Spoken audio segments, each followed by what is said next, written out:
ఏమాత్రం ఏమరపాటుగా ఉన్న చైనా సృష్టించిన కొత్త వైరస్ ప్రపంచ దేశాలను వణికించేది. అమెరికాలో సంచలన పరిణామం చోటు చేసుకుంది. ప్రపంచ వ్యాప్తంగా ఉన్న గోధుమ, బార్లీ, మొక్కజొన్న, వరి పంటలను సర్వనాశనం చేసేందుకు తాజాగా చైనా డేంజరస్ వైరస్ ను సృష్టించింది. ఫుసారియం గ్రామినేరియం అనే కొత్త ఫంగస్ ను ఇద్దరు చైనా శాస్త్రవేత్తలైన యున్కిన్ జియాన్, జూన్యాంగ్ లియో ల్యాబుల్లో అత్యంత గోప్యంగా అభివృద్ధి చేయడం మొదలుపెట్టారు. ప్రస్తుతం వారు చైనాలోని పలు యూనివర్సిటీల్లో ప్రొఫెసర్స్గా విధులు నిర్వహిస్తున్నారు.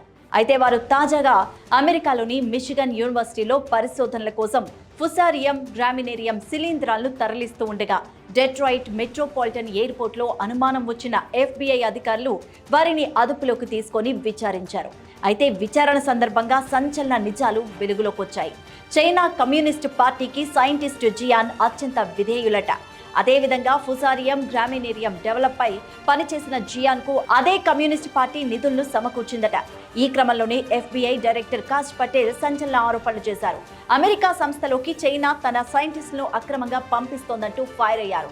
అమెరికా ఆహార పంపిణీ వ్యవస్థను టార్గెట్ చేసి తమ ఆర్థిక వ్యవస్థను దెబ్బతీసేందుకు చైనా కుట్రలు చేస్తోందని ఆరోపించారు.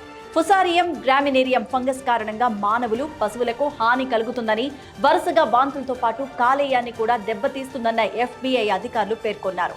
అయితే ప్రస్తుతం ఈ ఘటన ప్రపంచ దేశాలను ఒక్కసారిగా ఉలిక్కి పడేలా చేసింది.